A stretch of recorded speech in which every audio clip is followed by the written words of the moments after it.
if numbers aren't recognized, the first thing you can do is change some of the regional settings. So for example, here we've got a little bit of extract of share prices, and you'll see we've got volume.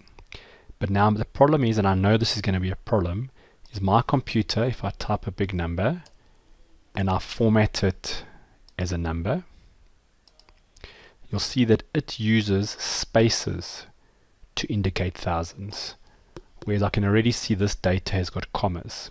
But let's see, perhaps PowerQuery will get it right. So I'm going to go and upload it into PowerQuery. So if we look here, that's seen as a number, that's seen as a number, that's seen as a number.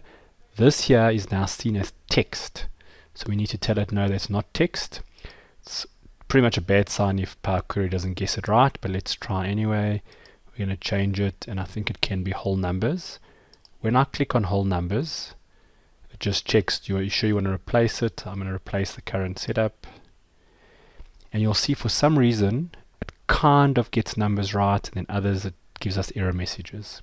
So what we know is that this is not being seen as a number. Let's just get rid of the type. And you can see, and it's probably got to do with these commas. So there's a couple of things we can try.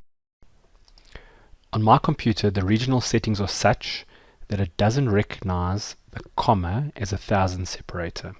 However, different regions, different countries in the world treat it differently.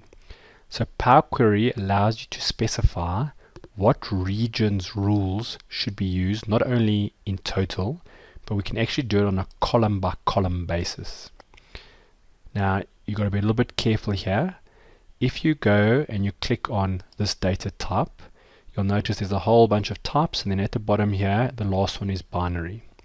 However, if you right click on the column and we go to change type, it's got all the same things, except right at the bottom there's something called using Locale.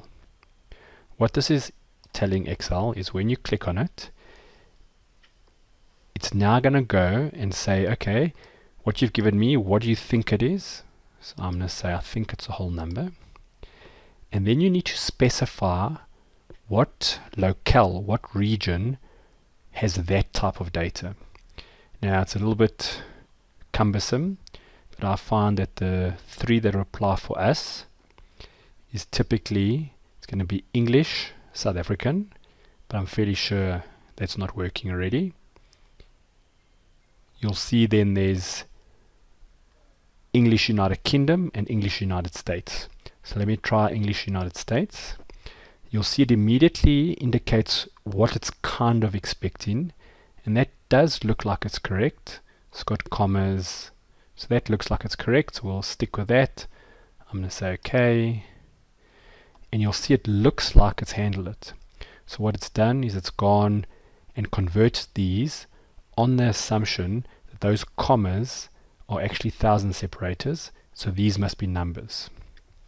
So what we now have is numbers that we can actually use.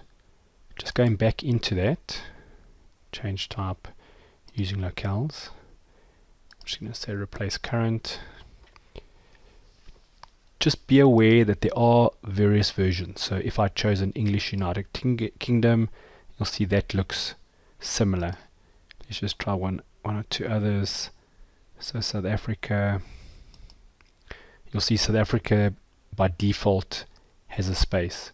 So which one you use depends on what you've been given, where the data's come from, but you can specify it not only for the entire data set, but also just per column.